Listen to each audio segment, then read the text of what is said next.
Speed Racing RC919 oils. Bago to, subukan natin.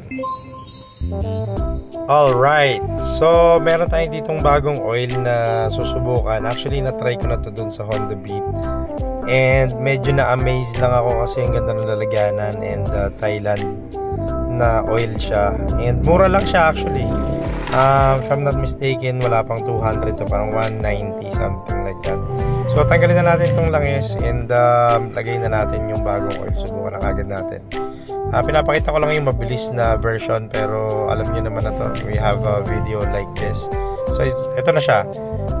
Good thing about this is ganito siya. Tatanggalin mo lang yung tenga, and pag natanggal mo na siya, meron siyang ganito, parang may nozzle siya. So hindi mo na kailangan ng embudo, which makes it very convenient kapag magsasalin ka, walang tapon.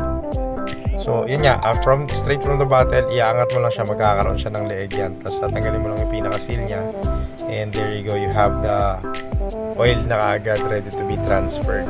So ito, subukan natin to. Pang scooter yung nakalagay, pero basing it on the viscosity niya, pwede rin naman talaga to for ganito. Correct me if I'm wrong though, pwede naman kayo mag-comment. So yun, ganyan, sinalin ko na flawless, walang tapon. So yun lang, actually yun lang yung gusto ko pakita dyan. So yan, so sarado na natin and testingin na natin kung ano yung tunog niya kapag testing. And yan po, tunog. Actually hindi nyo naman kailangan alam yung tunog, but yun lang, for the sake na makita nyo. Alright, well yun lang po, just wanna share this experience. Thank you po ulit sa pag-watch ng DIY Wired. Ayos!